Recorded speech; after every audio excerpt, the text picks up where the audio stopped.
Cockroach ने पूरे भारत में बवाल मचा कर रख दिया है और इस बवाल से उभरी है एक पार्टी सीजेपी यानी कॉकरोच जनता पार्टी।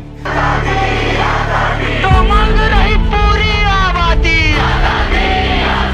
पर मांग रही आधी आबादी।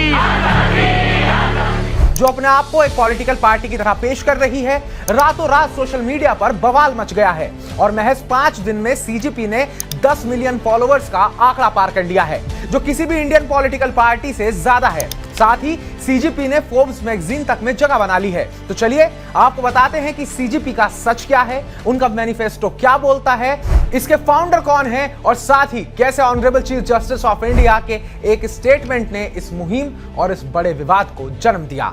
नमस्कार, मैं उत्कर्ष प्रताप सिंह और आप देख रहे हैं TV9 भारतवर्ष। सब शुरू होता है chief justice of India justice Suryakant के एक स्टेटमेंट से। कोर्ट में सुनवाई के दौरान उन्होंने कुछ बेरोजगार युवाओं को कॉकरोचेस की तरह बताया था, जो नौकरी नहीं मिलने पर मीडिया, सोशल मीडिया और एक्टिविज्म के रास्ते पर जाकर सिस्टम पर हमला करते हैं।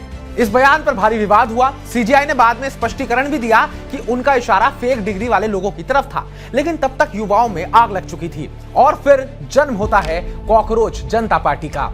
16 मई को अभिजीत दिपके नाम के एक 30 साल के युवा ने इस बयान के जवाब में मजाकिया अंदाज में कॉकरोच जनता पार्टी लॉन्च कर डाली। अभिजीत का लिंक्डइन अकाउंट बताता है कि वो बॉस्टन यूनिवर्सिटी में पब्लिक रिलेशंस के छात्र हैं।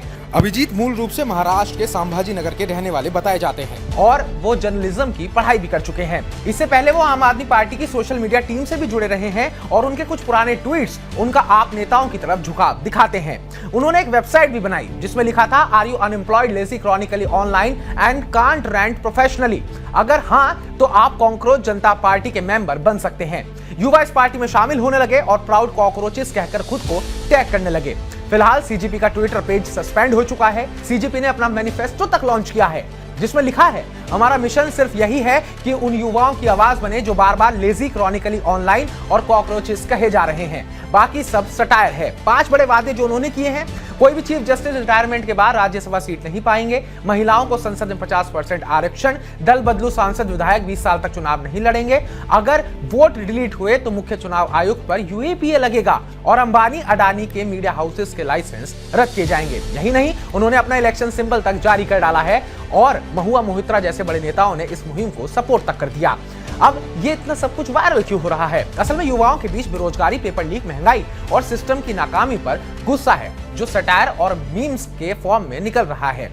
अब युवा अपने आप को कॉकरोच बताकर अपनी खोई इज्जत वापस पाना चाह रहे हैं। अभिजीत दिपके कहते हैं कि ये सिर्फ एक मजाक नहीं है, बल्कि युवाओं की नाराजगी को एक प्लेटफॉर्म देने की कोशिश है।